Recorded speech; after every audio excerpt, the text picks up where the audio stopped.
Hello everyone, welcome back to my channel. I know it's been a minute since I made a video. My February reading wrap-up is coming up soon, but today I wanted to make a video of my top 25 favorite books that I've ever read of all time. So that is exactly what I am doing today.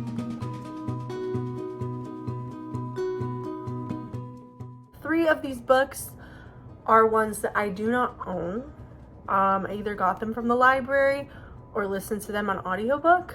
Actually, one I do own, but it's in my classroom. But I loved it so much that I wanted to include it in this video. I'm gonna get right into this. I don't want this video to be super duper long. A lot of these are middle grade. I have 1 historical fiction, 2 classics, 3 thrillers, contemporary, and nonfiction. So the first ones I'm going to talk about are nonfiction favorites.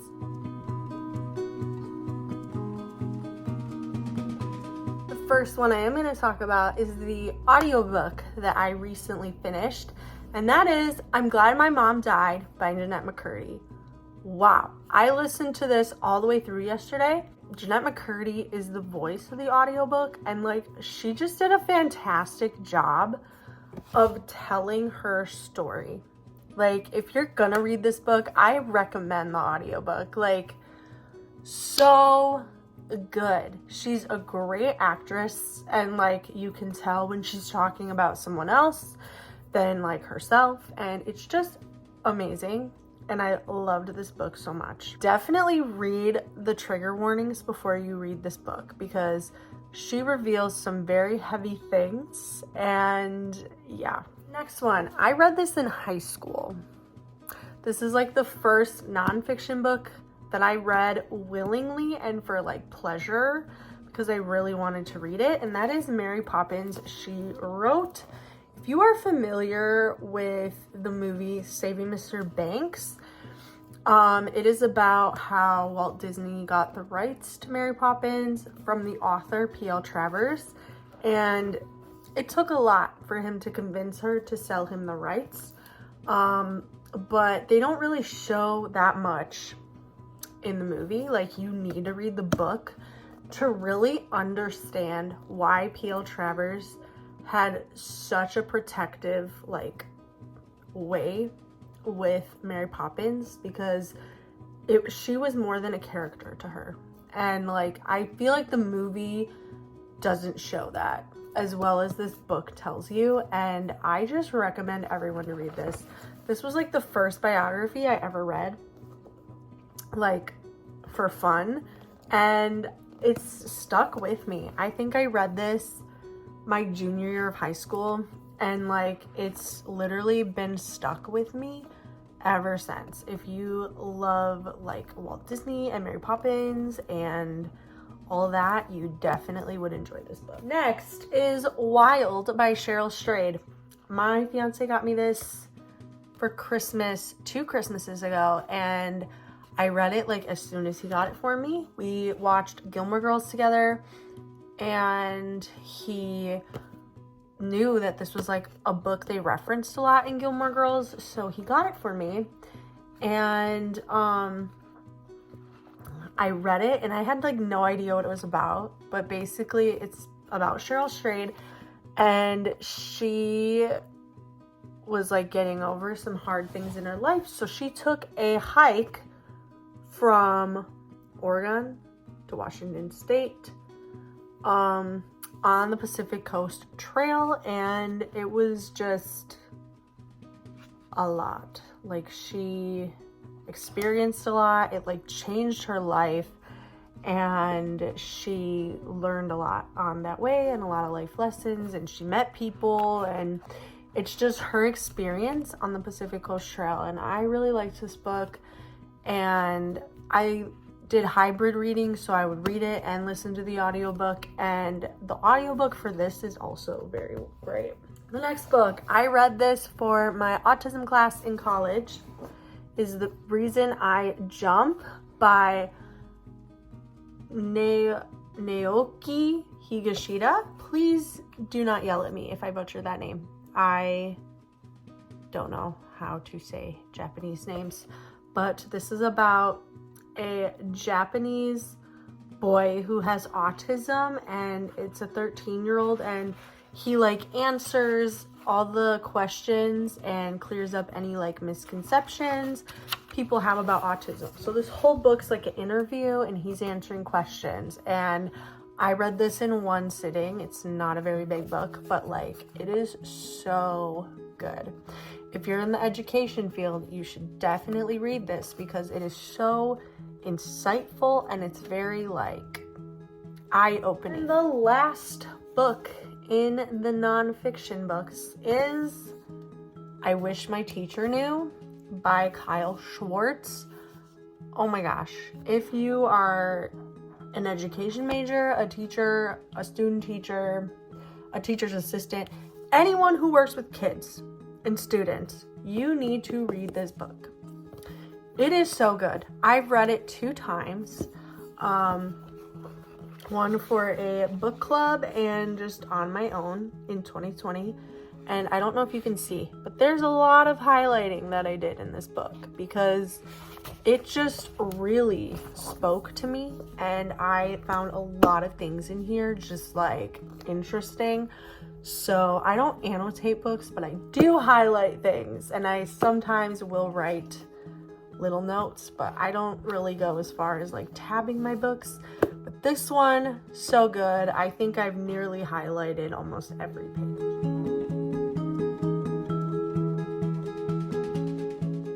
All right, next I'm gonna go through my young adult, like contemporaries. First one of the series that I read in 2020 was my fiance's favorite book series he ever read, and that is The Giver. And my favorite book in the series was Sun. It is also the thickest book in the series. And the reason I liked this one so much is it really tied everything together. All the things you learned in The Giver, The Messenger, Gathering Blue, everything just tied together in Sun. And this book ended so good. And you find out so many things that are just shocking. And like my jaw dropped many times while reading this. I loved Sun. This is the best book in the Giver Quartet. Read it. The Hunger Games. This is going to be a classic in like 20, 30 years. The Hunger Games by Suzanne Collins. This was like, this series had a chokehold on everyone in middle school. And I think I've read the first one 3 times. I just loved it. And I had to read it for a class in college. And yeah, so this copy has seen better days, but I have my name written on all the sides because I really didn't want anyone to steal it. But such a good book. Definitely an important series to read. The Hate You Give by Angie Thomas. I had no idea what this book was. I didn't know anything about it. And I am so glad this was one of the reads for my young adult literature class in college, because like I enjoyed this book so much, and it's like really resonated with me. It's stuck with me. Concrete Rose is a TBR for this year. I've had it for 2 years. I just haven't read it yet, but like I genuinely love this book so much. So I am very excited to read Concrete Rose because I loved this book so much. And basically, if you don't know what this book is about, it's about Star, and she witnesses her friend get killed by police because they think that he is the one that committed a crime just because he is African American. They think he had a gun, all this stuff, and in reality he didn't do it. And it's about Star trying to get justice for the police brutality that happened to her friend. It's really important. It's a really eye-opening book. Everybody that should read this book, because it really helps you understand what the African American population goes through and the things that just are the sad reality of their lives. So highly recommend. It's very eye-opening and it's such a good book. I loved Nicholas Sparks books from like 8th grade to 11th grade. And one of my favorite books I read from Nicholas Sparks was The Last Song. I just remember loving this book immensely. Like literally loved this book so much. It is my favorite Nicholas Sparks books. I have 15 Nicholas Sparks books and this one is just my favorite. I love it so much. And if you don't know what The Last Song is about, it is about this girl named Ronnie, and her parents got a divorce and she lives with her mom, but her mom thinks to rekindle her daughter-father relationship, her and her brother should go spend the summer with their dad, and she's very resentful and basically spends most of the summer avoiding her dad until she meets this boy named Will, and Will kind of like helps her see that a relationship with her dad is important. So I really like this book. Next is If I Stay by Gail Forman. I read this in high school as well. It's about this girl named Mia, and she is about to like audition for Juilliard because she's a cellist, and she has like all of these things like lined up for her and a big future ahead of her, and then one day gets in a car crash with her whole family. Her whole family dies except for her, and she's in a coma, and she has to decide, like she can hear everything happening around her, and she has to decide if she's going to stay or if she's going to die. And that's basically what this whole book's about. There's a sequel. I don't think the sequel is worth reading. I really think this could have just stayed as a standalone and be fine. Next is a book that was deemed my favorite book of all time for a very, very, very long time. Like this book had such a heavy impact on me. I read it twice in high school. I read it twice in college for classes. It's my only book that I've truly like annotated. It's The Fault in Our Stars by John Green. This book is beautiful. It will always have a special place in my heart. I love this book wholeheartedly, immensely. It means the world to me. I love it. It's about a girl named Hazel Grace Lancaster. She has lung cancer, and she meets a boy named Augustus Waters. They fall in love, and I'm not going to tell you anymore, but it's just such a good, important book. I don't understand why it's on banned book lists, but it should not be. Oh, I forgot to mention another YA book, and it's one that I got at the library, and that is Fangirl by Rainbow Rowell. I loved Fangirl. It was such a good book. It's about Kath, and she's like a very introverted person, and she writes a like fantasy about like two people in love, and she doesn't really get like, she's a very popular person on the internet but not in real life, and she's going off to college, and she met a guy, and like she has a twin, and her twin's very outgoing, and I don't know, it was just a really good book. I was very intrigued and I loved that book, so I would recommend Fangirl by Rainbow Rowell. Next, I'm going to show you my two classics. First is my favorite childhood book, Matilda. This is not my original copy of it. My original copy of it is in my classroom with my other Roald Dahl books. This is the musical adaptation cover. I love the musical Matilda, and I just needed this cover. I think the like musical like poster is beautiful, and I wanted that to be the cover of my book, but it's still like the same traditional Matilda story. I own 3 copies of Matilda. 2 are in my classroom. This is the one that's at home. I love Matilda so much. It was my favorite book in 2nd grade, 3rd grade, 4th grade. Like, I love Matilda. I think I've read it at least 8 times. Like, I love Matilda. And even though it's not a very happy story at a lot of parts, it's still like just such a nostalgic book for me. I just remember loving this book as a child. The next one is The Great Gatsby. I read this in 2020 as well with my fiance, and I have this beautiful version of it. And I really like the movie with Leonardo DiCaprio that I actually saw first, and then I read the book, but I loved the book too. The book was super good as well.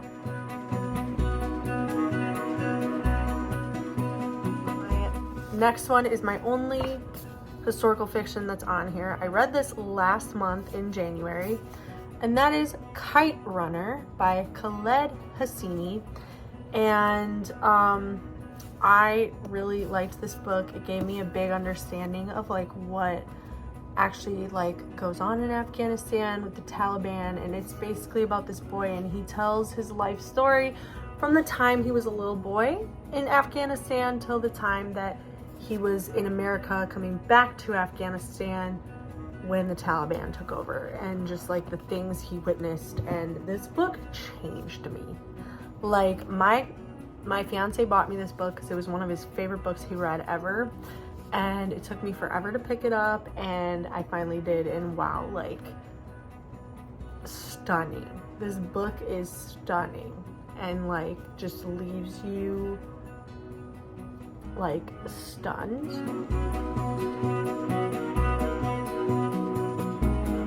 3 thrillers. The first one of which is Lovely Bones by Alice Sebold. This book, I think about it every day, every single day. It's about this girl, and she is, how old is she? She's not very old. I want to say she's like a 15-year-old girl, and she gets murdered by her neighbor, and nobody really knows what happened, who killed her. In the whole book, you're kind of like seeing all the pieces fall together, and you're seeing how her family grieves her, and she is kind of watching down on them because she's somewhere in between earth and heaven. And this book is very hard to read. Definitely read the trigger warnings. There's a lot of things that are just really hard to read in here, but it's a really, really, really good book. The next one, I read this year in January, Where the Crawdads Sing. I loved it so much. This book's great. If I'm sure you know what this book's about. I think the book's way better than the movie. They had 2 different endings, but it's about this girl. She's known as like the marsh girl. Everybody thinks she's gross because she's like the marsh girl. She's poor. She like, they think she's dirty, all this stuff, and she gets basically framed for this murder, and you're spending the whole book like trying to figure out if she was the murderer or not, and it's just really good. I loved it. And my last thriller is Verity by Colleen Hoover. I mean, I was processing this book for a whole 2 weeks. Every single day, I was thinking about this book in my mind.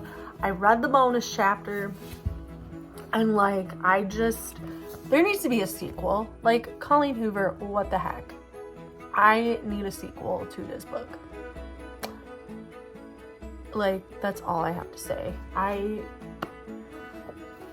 think about this book all the time. It'd be a great movie, and it needs a sequel.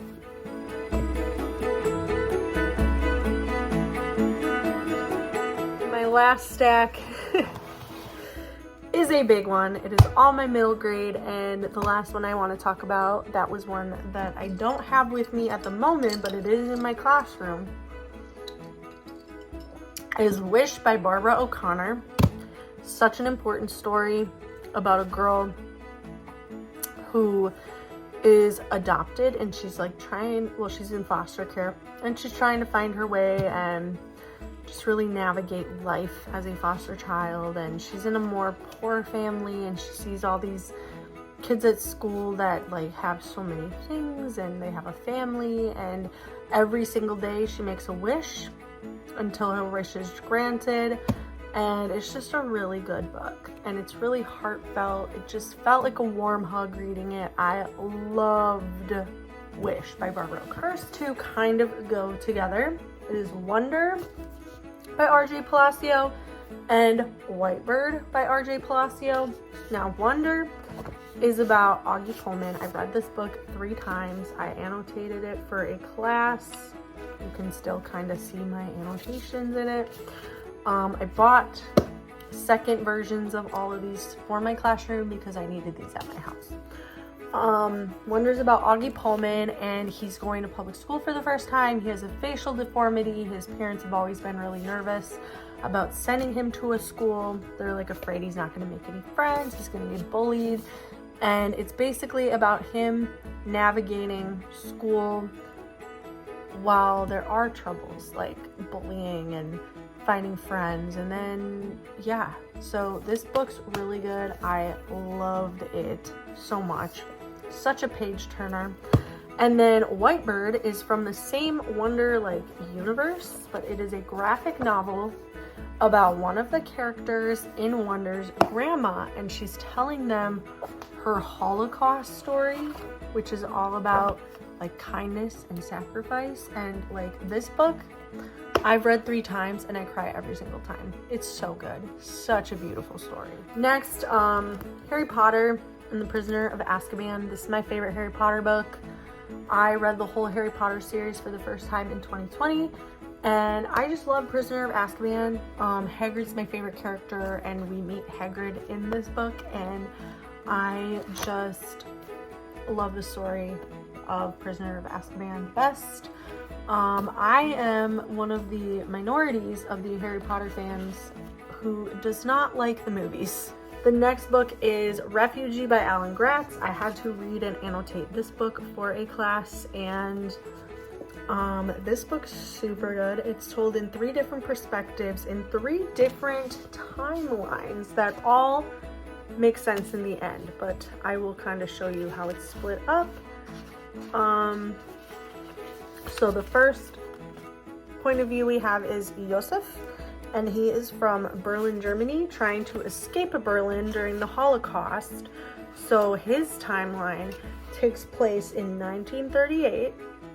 Then you have Mahmoud, who's from Syria in 2015, and he's trying to escape from the Taliban and go to Cuba.